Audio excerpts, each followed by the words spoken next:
Hello and welcome. I am Cyril Stober. The World Health Organization, WHO, recognizes that traditional medicine is widely used across the world. Now, traditional medicine does have a potential for universal health coverage. Here in Nigeria, it is incontestable that a large proportion of the populace embraces the use of traditional medicines in one form or the other. And this has nothing to do with the level of education or societal status. Matter of fact, there is an increasing resort to traditional methods of curative medicine by many citizens, especially where access to effective modern health care is difficult. The WHO, in acknowledging traditional medicines, however, seeks to apply scientific rigor to it. WHO therefore established a strategic and technical advisory group on traditional, complementary and integrative medicine, STAG-TM, towards implementing its global traditional medicine strategy 2025 to 2034. Two co-chairs have been appointed for the group, one of them a Nigerian.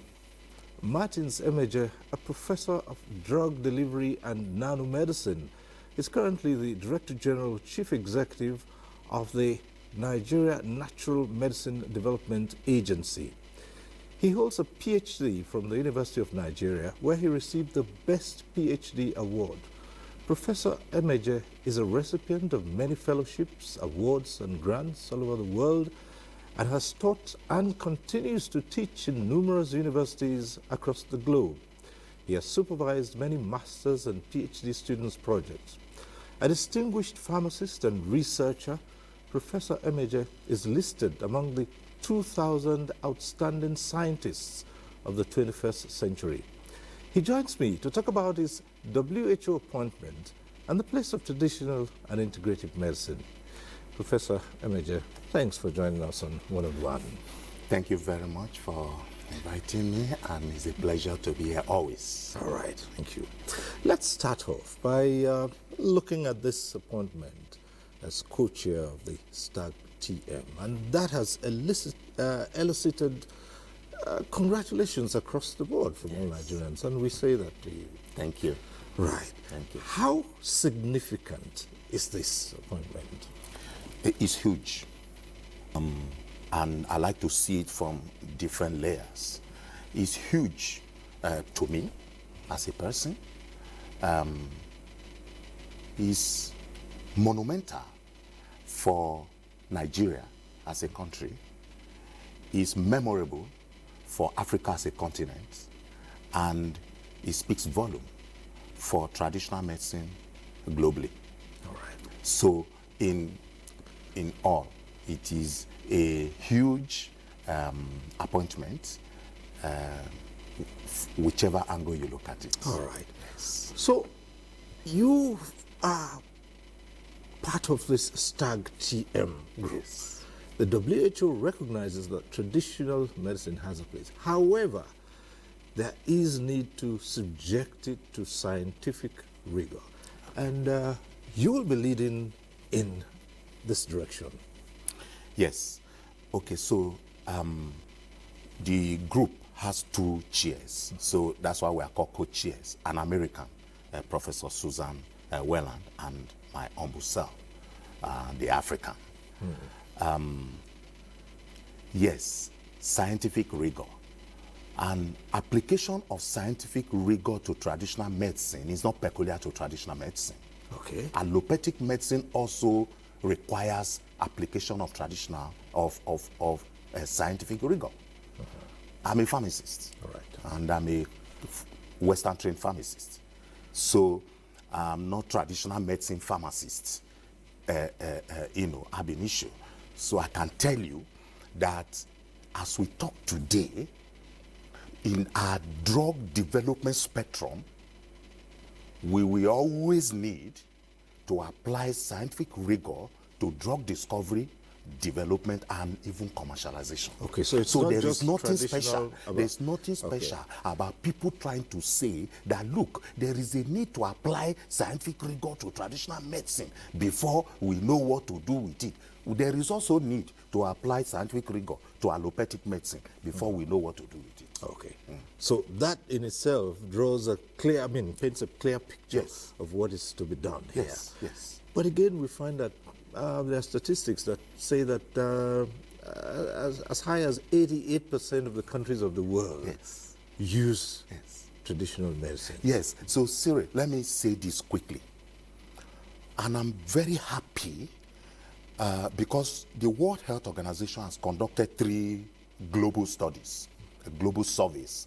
And the latest survey, if you see the report, you will, for some of us, we are not surprised. But for so many persons who I have categorized into 3, and we'll probably be discussing it as we move on, they will be dazed to see that the 80% that we have been talking about for years now, it's more than 80% now.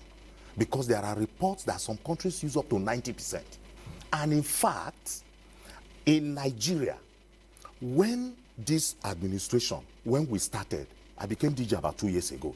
When we started, within 3 months, we said, look, the statistics that 80% of our people use traditional medicine, it's been decades now. What is the current status? And we did not go to our villages because there, the truth is, you don't need to do any study to know. If you are a normal human being, you do not need to do any study to know that that's what people use. So we decided as an agency, the Nigerian Natural Medicine Development Agency, where I am privileged to be superintending, we carried out a study at the Federal Secretariat in Abuja. And Federal Secretariat is civil servants. We went from office to office. We carried out a study. We spent 3 months carrying out that study. When we finished, and we have the data, raw data, processed data, all of it, 97% of civil servants working in Federal Secretariat in Abuja said they use traditional medicine. 97%. Federal Secretariat Abuja. So you can, and these are people, that was. So if 97% of our elites, those who, the engine of government, if they use traditional medicine, are we deceiving ourselves? Or are we not deceiving ourselves, saying that this is not an area to focus on? And so when we went for the global summit, and we discovered that there are countries across the globe that such statistics exist in the 21st century, we knew that, you see, so that's why we are not surprised that WHO has, increased the gear in looking at traditional medicine, because we all know now that if we really want to achieve universal health coverage, if we want access to medicines, then traditional medicine is key, especially to low-income and middle-income countries. There's something always about traditional medicine, and you are also a Western-trained pharmacist. Yes. And this, we should ask you to explain to us. Why is it, after all these years, and its acceptance generally, traditional medicine would seem still shrouded in a lot of secrecy? Okay, so I like this question very well because I know the answer very well. I am the living answer to this kind of question. Why? Because I'm a Western-trained pharmacist. I teach pharmacy, Western pharmacy. I call it colonial pharmacy. I have PhD in it. I'm a professor in it. I teach in the university in it. I do research in it. Then I went to School of Traditional Medicine in Asia. So that is in terms of formal education. But there's also the critical point about me that many people don't have around the globe. That is that this me that you are seeing, a pharmacist, a professor of pharmacy, chair of WHO group of traditional medicine today, was born in the village, in the traditional home. I was not born in the hospital. I was born by traditional medical practitioners that delivered my mother. And I grew up in the village, Agaliga, in Kogi State. And up till now, we don't have a hospital where there are doctors, pharmacists, and nurses in that village. So if anybody thinks that you are talking, oh, he's 50 years old man, so he's old. As I'm talking today, children are still being born in my village the way I was born. And they come out of that village and go to secondary schools, they go to universities, they go everywhere in the world, and they beat people in class, people who went to those schools that you attend to from the moon. Now I have said this so that I put it in proper perspective, that there is nothing that is happening in traditional medicine that is not happening in allopathic medicine. Talk of secrecy. What is secret? What is patent? What do we mean by patent in allopathic medicine? When we say you have discovered something as a scientist, and I have many patents, and you have to protect it, what is that protection? And that protection, there are so many ways to protect, one of which is patent. Let me tell you, there's also a form of protection that is called trade secret. You do not go to anywhere to go and register anything. It's a trade secret. I'm sure you know of the popular, everybody knows about Coca-Cola. And they will be telling you, the Coca-Cola is protected by trade secret, that only some few people know about it and all of that. Is that not secrecy? So if that secrecy is acceptable there, why don't you want to accept the secrecy of our traditional medical practitioners? Okay. And we should be discussing why is it that the only way our traditional medical practitioners are protecting their own discovery, their own formula, their own inventions, their own know-how is by trade secret. Why? Because we are a conquered people when it comes to education. Our educational curriculum, a colonial curriculum. And if you trace it back, it's because the education that we have is the education that we imported. We were colonized. So we were trained. I'm trained as a pharmacist, not for my people in Nigeria.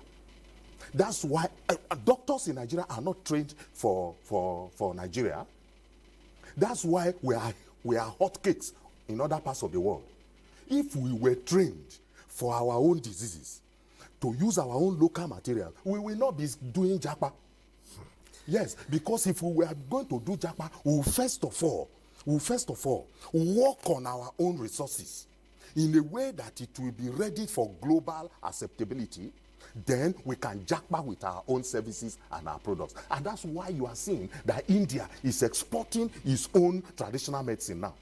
And you see how they started? We have International Yoga Day now. Ayurveda is becoming international. You can see. So they did not start from their doctors. They started from their traditional services, traditional practices, traditional know-how. Then as it began to get global recognition, the people who have the skill, the know-how to do this, you now necessarily have to look for them. That's why if you go to Europe now, Ayurvedic doctors are everywhere. If you come to Nigeria, we even have. All right. So traditional medicine in our own part of the world, in Nigeria, because we all left it, and we started feeling that it is by doing Western medicine that I am a civilized person. We like to say we are civilized. And what is the civilization? We use foreign things to validate ourselves, to say that even go and see big people now. If you come to a place now where there is palm wine and there is beer, people or this wine that one costs almost 1 million naira.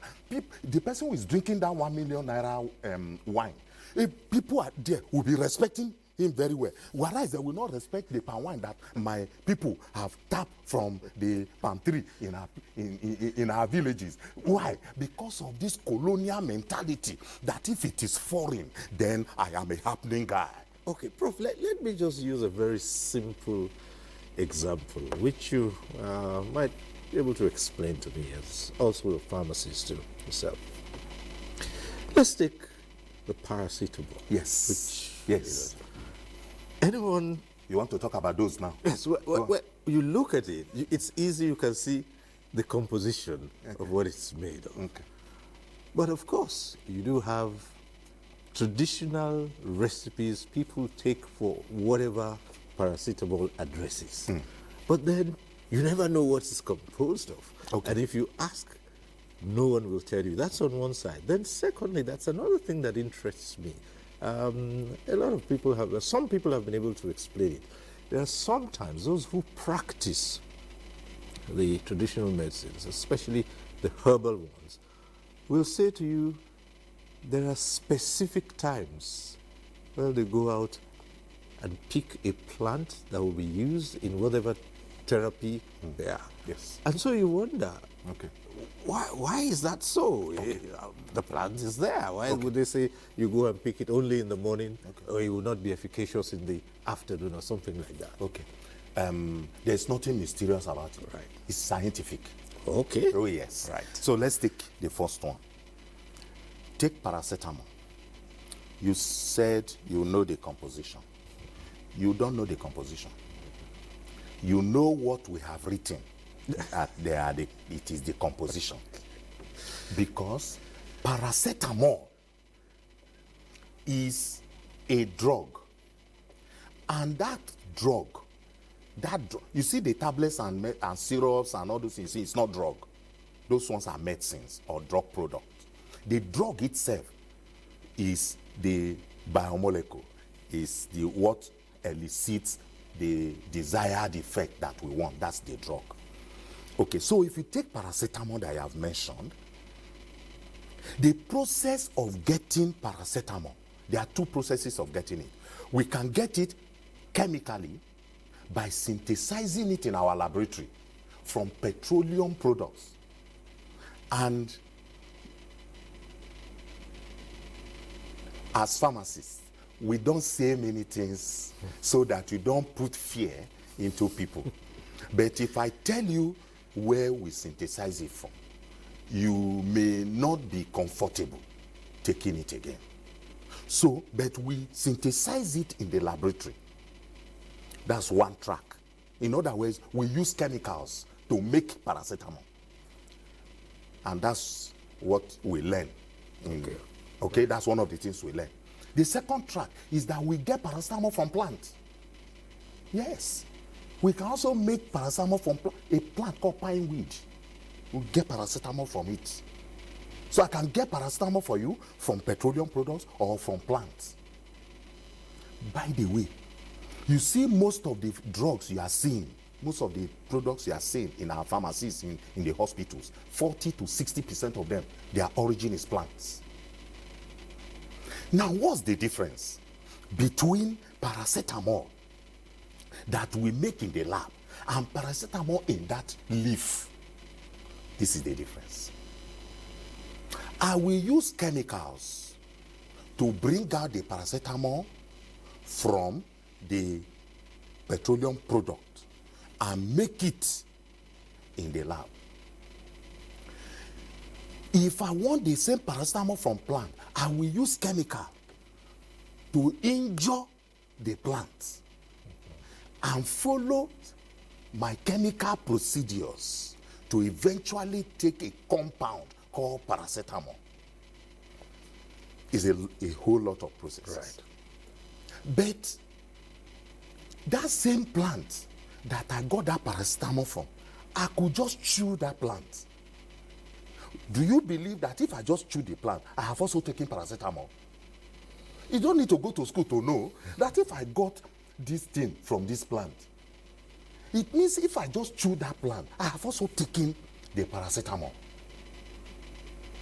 Because in getting the paracetamol from the plant, there are so many other compounds. We call them phytoconstituents. There are so many other naturally occurring compounds in that plant which no scientist in the world knows the number. Forget all these we are raising shoulders, which I call unnecessary ego. Because the truth is those who know a lot, they are very humble because they know that they don't know. The more you study, the less you know. That's the irony of study. So if you take a particular plant, even as scientists in the lab, when we tell you that this particular plant has 10 compounds, it is because by the capacity of the machines that we have in our laboratory is 10 that we can see. Which means if there is an advancement tomorrow and that machine can now look big more than 10 things, we might see more than 10. So for every plant that you see, there are thousands, possibly millions that we don't know, because the biggest, the most efficient, the most complex, and the most yet to be understood laboratory in the world is nature's laboratory.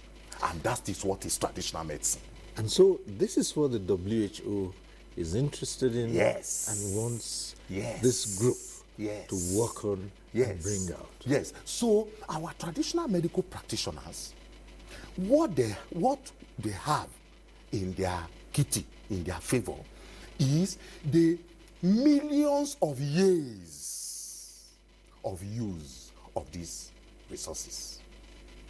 They have millions of years of use, and we have in some other parts of the world thousands of years of documented use. Okay. China, for example, has at least 5,000 years of documented use. I also did some studies in China, and if you go to their institutions, you will see documents that is over 5,000 years old. I also did studies in India. If you go to some of the institutions, they have documentation that is over 2,000 years. That's where we are. What is the status of our own documentation in Nigeria? The real documentation of our traditional medicine practices started 2 years ago. Oh dear. 2 years ago with this administration. And if you look at the 4 thematic areas that the World Health Organization wants to deal with now, many people have been telling me, this your documentation that you have been talking about, why is it in the 4 things that WHO want to do? And I say, why am I there? And I said, why am I there? Because the reason why our own people, so many things to talk, I just hope I can say all of these things. See, the major reason why our own people, 1, are not recognized, 2, don't make benefit from their traditional medicine, one of the reasons is lack of proper documentation. 2, because of the means of communication. Because, the other time, I think about a year ago, there was a breaking news, that the president of Nigeria has directed that there should be University of Languages. See, when I saw that news, I felt that, oh God, you have blessed my country in my time. Within 24 hours, I became the saddest person again in Nigeria, because powerful people, highly educated people, see how they started bad-mouthing the president, started blasting the president. That why is he doing University of Languages and all of that? You see what colonialism has done to us? And unfortunately, I have the feeling that the president has now abandoned it because people started rising against it. But the president should know that our colonial background will always affect anything that anybody who has indigenous intention in this country. So, because of that means of communication, because the language of communication is English, because those of us who are English speakers, we see everybody who is not speaking English as illiterate, we automatically remove them from the track of developing our traditional medicine. Because most of our people in traditional medicine, they are not people who speak English. They speak Igala, they speak Hausa, they speak Igbo, they speak Tiv, they speak Yoruba, they speak our own indigenous languages. If you are a man of culture like me, you check very well. Anytime there's a traditional thing, for those of us who married traditionally, when they are using kola, our people say kola does not understand the language of another community. They will use the language of that community to speak to the kola nut. Why? Because that is how our people are. And if you go to other countries, that's how they are. Look, some of these presidents or prime ministers of other countries who even went to schools in those countries, they deliberately, when they are in international event, and the Prime Minister of India just did it a few weeks ago when we went to India, they will not speak English. If you don't understand, you're on your own. No? If the translator, if it's enough, you get. If it's not enough, you don't get, you sit. Then you look for somebody to help you translate for you. So why should a Yoruba man, Igbo man, or Hausa man, I'm just using that because these are the three major languages in Nigeria. Why should that person who cannot speak English, why should he feel inferior to you who speaks English? And why should he be apologetic about it? Why should he look for somebody to come and tell you that don't understand it? You should find a way to understand it. Is that not what we go through when we go to other countries?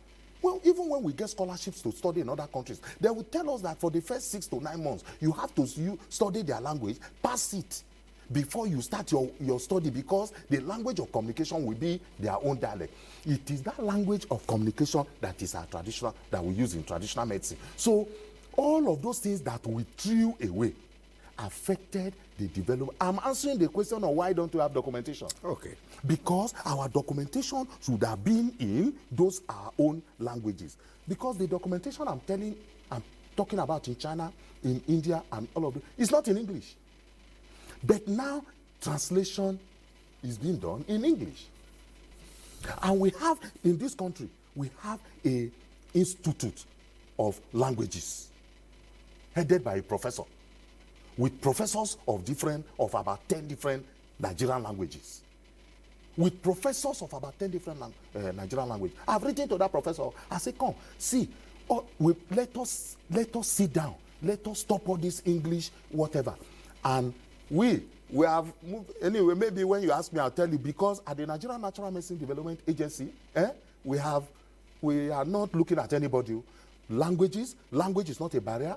We are not looking for 5 credits. You don't need to have credit. You don't need to go to any school if you are a traditional medical practitioner. You know why? Because we are not looking for your certificate. We are not looking for your education. We are looking for your skill. We are looking for that thing that you have to give to the community. And that's what WHO is doing.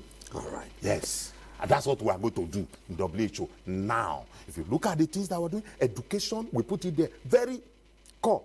And that education is not English education. No. It's education according to the community. Okay. It's research led by the community. The research we are talking about now that you see in our thematic programs is research, community-led research. It's not research where after your PhD or your master's, you go to Transcorp to go and do meeting, or you go to Sheraton, or all these powerful places where one tea break is 7,000 naira. Meanwhile, the traditional medical practitioner in the village is product that is using to heal somebody. It's not up to 2,000 naira, but you are drinking tea of 7,000 naira, and you are doing policy for the person who is in the village. The person is not on that table. You are doing policy of what you don't know. That's what we are changing at NNMDA. And that's what WHO has, by divine providence, said that, look, this village man, come and help us do this thing. All right. At this point, we'll take a short break.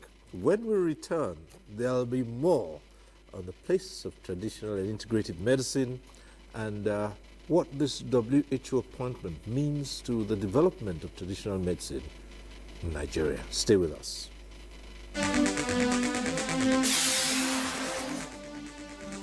Dissecting public policy issues in Nigeria for public understanding and seizing opportunities provided for the good of the people. Tuesday Live on wide range of societal issues from education, agriculture, health to economy, engineering, technology, ICT, sports, and many more.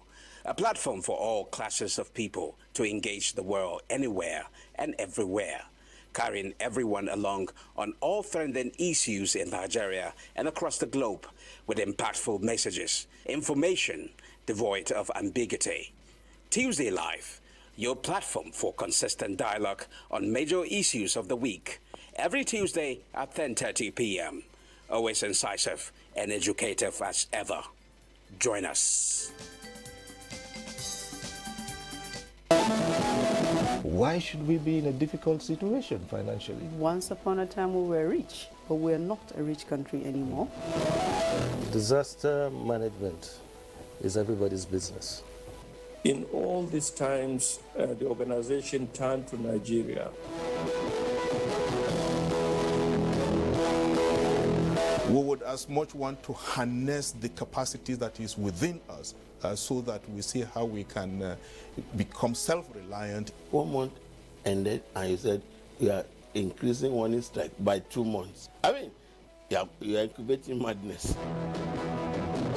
Even if these are officials of government who have been told to go and enforce the law and they have gone against the law itself, they must be held accountable. One-on-One, Friday, 10:30 p.m. on NTA Network. Thanks for staying with us. I'm still here with Professor Martin Emeje, who is the Director General, Chief Executive of the Nigerian Natural Medicine Development Agency, and who has been appointed as co-chair of the WHO STAG TM. That's the strategic group that will advise the WHO on the matter of traditional, complementary and integrative medicine. And that's what we're talking about, the place of all that. Interesting revelations that you've made here. But again, how do you respond to the question that as you seek to improve the base of our documentation for these medicines, that it might come with limited success because many of the practitioners would not want to let go of their secrets. That's on one hand. And you've also spoken about these knowledge across board being basically in the languages of the communities. And you have a vast country with so many languages. And sometimes it's said that a meeting of the traditional medicine practitioners always ends in a stalemate because there are different applications depending on culture and traditions to those things. How do you... And that's where the strength of traditional medicine lies. Right. So, you know, when you were talking about me, one of the things that you said is that he's a professor of nanomedicine. yes. You see, in the 21st century, medicine is more of personalized medicine now. Even if twins come with the same disease situation, now, the way medicine is practiced now, each person will be looked at differently and may require different approaches to solving the person's problem. Personalized medicine. See, personalized medicine has its origin from traditional medicine.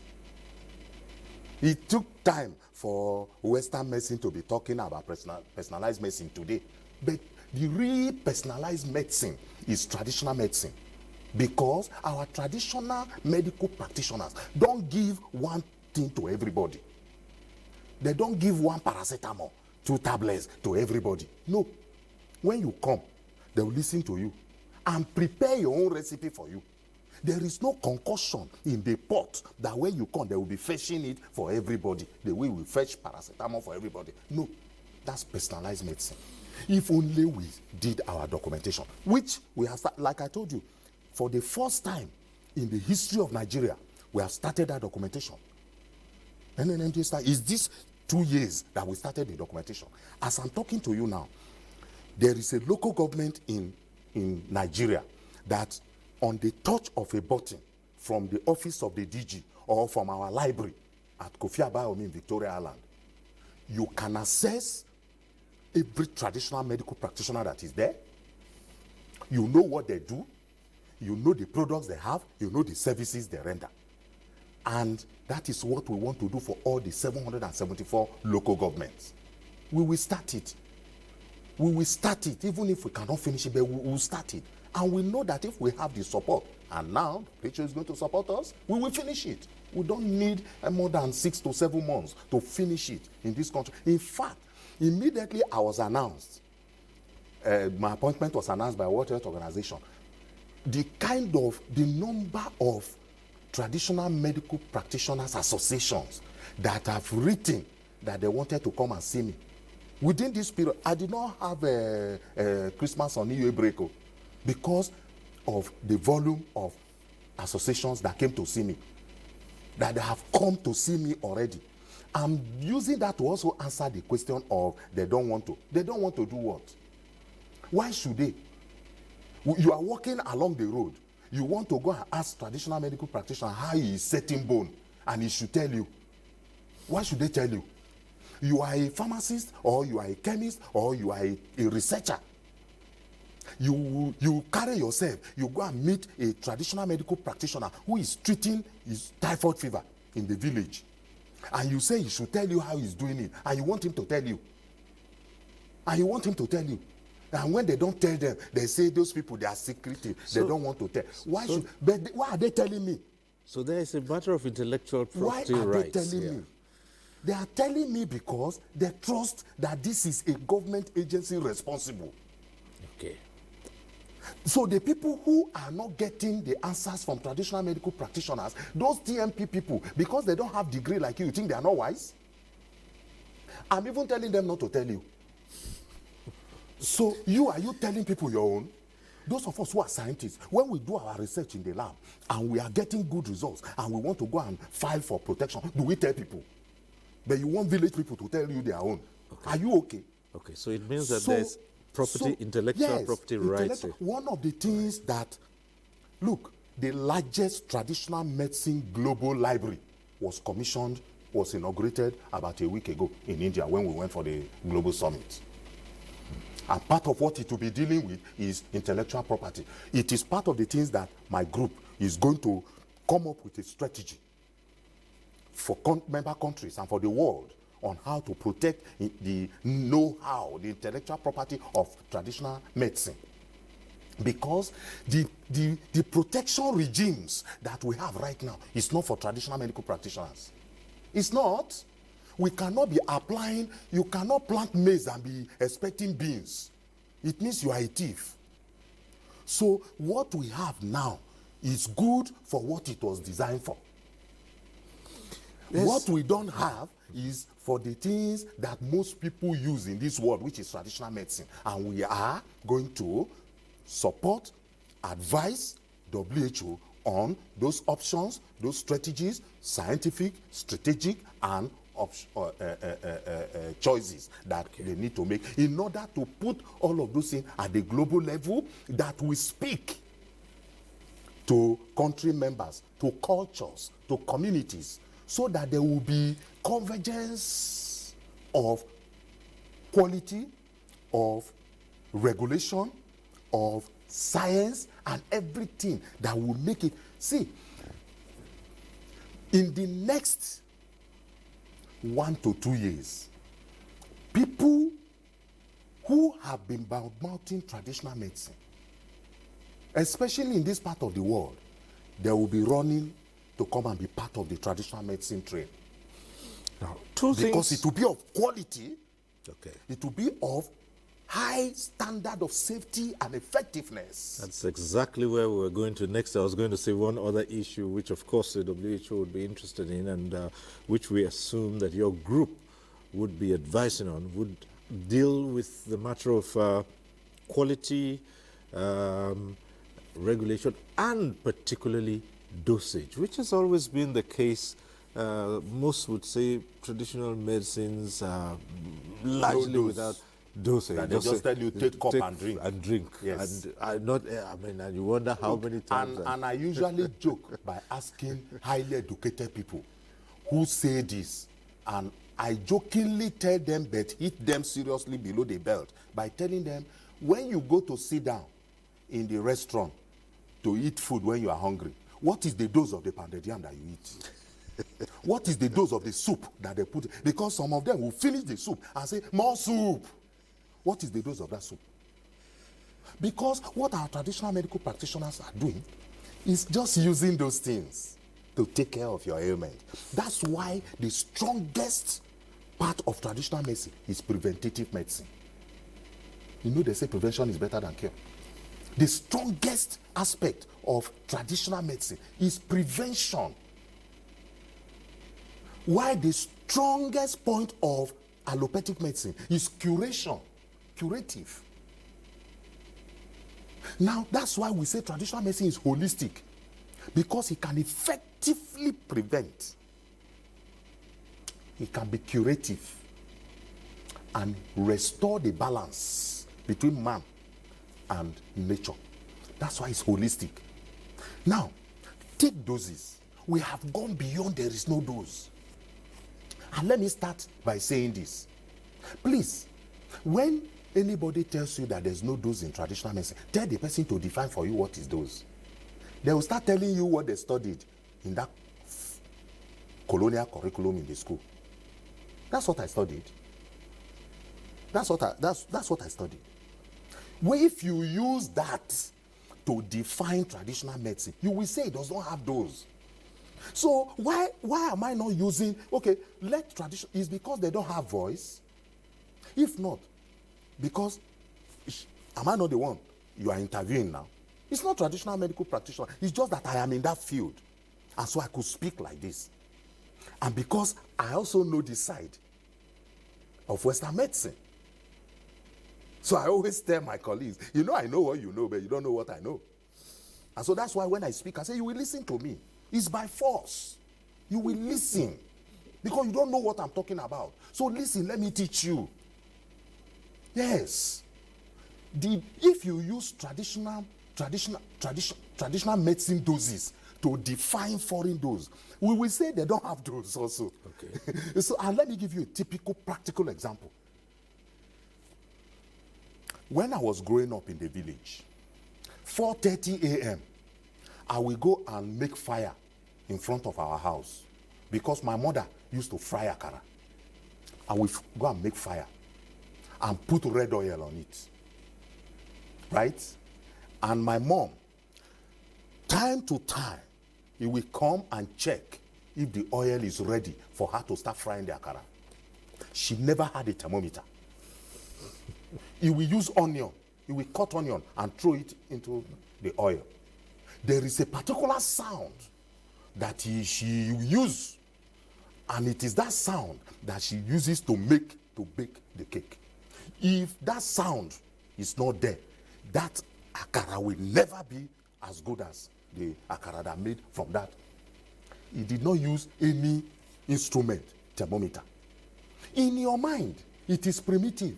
But let me tell you, it takes higher cognitive intelligence to do that than to use instruments. You need to be highly intelligent to be able to do that. That's why our people that did not go to school to get degree, they are highly intelligent. But we are here in town thinking that they are not intelligent. We are calling them illiterates. I have used that to give you an example of what they do when they make the medicines. When they make the medicine, there is particular volume. Because when they don't just cut leaves. When they cut leaves, they will count the number of leaves. 4 leaves from this, 2 leaves from this, 1 the size of bag, they'll cut it, then they'll put it together. Then the time, the duration of boiling it, the volume of fluid, of water that they'll use to boil it, they know all of those things without having measuring cylinder, without having weighing balances. They do all of those things with accuracy. They do it. When there was no clock, how were our people knowing time? Is it not by the sun, the movement of the sun and the shadow it is creating on the ground? The time we have now, is it better than the time of that time? Is that not what they use to do all of these discoveries today? So it is wrong to just use a blanket comment that there is no dose. Everything in traditional medicine have the dose. You are the one that does not understand that dose. And for you to understand that dose, you need to go to school of traditional medicine. Because if I did not go to university to study pharmacy, I wouldn't know pharmacy now. People are not going to study traditional medicine. They are saying it's not good, it's not like this, it's not like that. But you did not go to study it. Those of us who have gone to study, we know exactly what this thing is. But because we are proud, you see, because like I told back, and that's what we are doing at the Nigerian Natural Medicine Development Agency. Our lecturers are not PhD and professors. No. Bone setting. Nigeria has the best bone setting technology in the world. No matter how your leg or your hand scatter in Nigeria, our bone setters, they will fix it. And you go and start playing ball again instead of amputation. Now, which professor are you? Which professor of orthopedics are you? Which professor of pharmacy, of medicine, of anything are you that you can fix that thing? You cannot fix it. So the truth is that who should actually be the lecturer in the class? Is it you with your textbook PhD and professor, or the person who has the practical knowledge of setting bone? Who should be the lecturer? And that's why at our agency we are getting those people that have those skills to be the lecturers in teaching the future, the next generation of bone setters, of traditional birth attendants, of those skills that are available in our communities that we must necessarily develop. Because if we don't develop, we are just killing ourselves. You see, because if we don't do it, the people in the village, they are using it. They are using it. And let me tell you, some very big, mighty people are sneaking to the villages to go and use those things. And I know some of them. Just that I'm on national television, if not, I can call. They know me, that I know them. And I always tell them, you have been unfair to this area because you are using this thing, you are occupying powerful position, instead of you to speak out so that we can develop this thing. You are not. Let me tell you, some of our people even enter aeroplane to go to China and India to use these things. Yes. All right. Now, yes. Subjecting the traditional medicines to scientific rigor. Yes. And of course, that would involve opening up, carrying out some empirical, experiments and along those lines. Yes. Documentation as well. Yes. But there is a feeling, and most people call this a conspiracy theory, that the West, if the West cottons onto the fact that these are likely to succeed, then the process of approval, of granting patents may take long or may not even come to fruition because this would now provide an alternative source. For instance, they said the big pharmacies will not let this fly because they need to push their synthetic drugs and all that. How does this group intend to tackle that and advise the WHO and maintain a relative level ground for all these aspects of medicine? Okay. Right. First of all, let me say this. Traditional medicine and Western medicine, and when I say Western medicine, I mean allopathic medicine, foreign medicine, anyone that is not, for the purpose of this discussion, foreign ones. Now, we are not competing. There's no competition at all.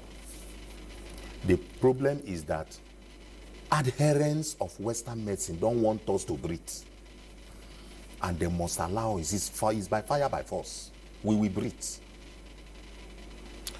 Now, see, my group, within 24 hours of inauguration, we already laid out our 2025, 2026, 2027 work plan. So we know what we are going to do already. 2, I'm a pharmacist. If you use marking scheme or curriculum of medicine, those who become doctors, and I'm using pharmacy and medicine because they are very related. If you use it for me, I'll fail. If you use that of pharmacy for medical doctors, it will fail. You are not what you are not. So let nobody come and tell us that the scientific protocols for Western medicine is what you will use to judge traditional medicine. Okay. That is where we are getting it wrong. So you need to establish its own peculiar protocols. And we are doing it. And we are doing it. And we are doing it. Anywhere your own protocol can do anything, beautiful, we will absorb it. Where your protocol is deficient, we will give you the protocol that is used for traditional medicine. Because you are not the reference standard for traditional medicine. No, you cannot be. Because you are not the same. You cannot use medicine as reference for pharmacy. You cannot use pharmacy as reference standard for nursing. You cannot use nursing as reference standard for law. No. So, there are very explicit, clearly understood as it is today on SOPs, standards, protocols, norms for Western medicine. One of our job in this group is to advise, is to support the World Health Organization in setting norms and standards for traditional medicine. Yes. So we will do it, and we are going to do it. And let me tell you, by the time we finish, the world will see that even the norms and the standards for traditional medicine might be stricter and more stringent than that of Western medicine. All right. Because people think that traditional medicine, they don't want to have standard. That's why we are talking like this. Who says that we don't want to? We want to have stricter standard. Are we not the one that they are carrying our product everywhere on Facebook, on Twitter, everywhere? So everybody is advertising that they can treat staphylococcus when they don't know what is staphylococcus. Is it not? Are we not the ones suffering that the e-commerce problem of traditional medicine now? So we want to deal with that, and we are going to deal with it effectively. Like I said, documentation. Because some of these things that I'm telling you, I'm also telling you because I'm a Nigerian and I'm heading an agency in Nigeria. Otherwise, some countries have passed this level. Okay. Some countries have already passed this level that I was appointed by the World Health Organization, right? That's why I told you it's huge. Okay. So as we prepare to wind out, I'm taking it from that point. With your appointment at WHO, yes, and with what you would contribute, your group would contribute towards the establishment of protocols and standards for traditional, complementary and integrative medicine. What do you see about the future of those in Nigeria? How will that impact the system in Nigeria? Thank you very much. You see, I think, Nigeria, the whole world said Nigeria is a religious country. Right. Let nobody use it against us. Nobody should be apologetic about being religious. Nobody in Nigeria should be apologetic about being religious.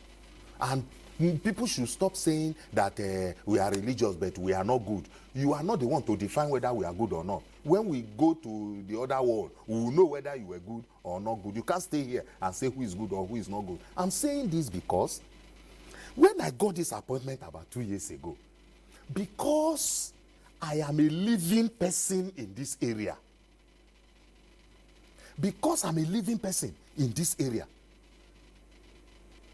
and then in study,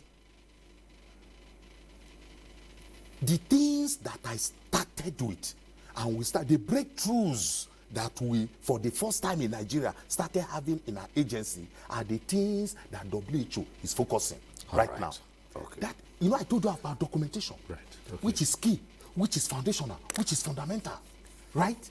Now, Nigeria, when I became DG, and associations, and I will not call them because they have met me. We had a meeting yesterday, and they have all come together now. they were having so many factions. And some people in government, some civil servants were putting petrol in that factionalization, right? But these people, I called them, I told them I'm not going to work with any association. I'm only going to work with people that are interested in development of traditional medicine. So these are some of the benefits. Well, I wish... and so Nigeria, in terms of traditional medicine beneficiation, development, and we are going to, you will see we are jump-starting, and we are going to be there in a little while. After all, for the first time, a black man is appointed as chair of this group. He's a Nigerian. Okay. So who says that our traditional medicine is still something to be joked with in this country? I wish we had more time, but we've run out of time, and we'd like to thank you very much, and hope that you'll come again at some time, and we'll talk about this. I'm ready anytime. Thank you so very much, Professor Martins Emeje, Director General, Chief Executive of the Nigeria Natural Medicine Development Agency, and as well as co-chair of the WHO Strategic and Technical Advisory Group on Traditional, Complementary and Integrative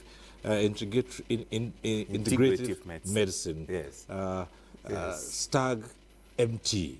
STAG TM. STAG TM. TM is traditional medicine. Yes. We'd like to thank you very much for coming on this program. Thank you very much. One parting shot on a lighter note. Yes.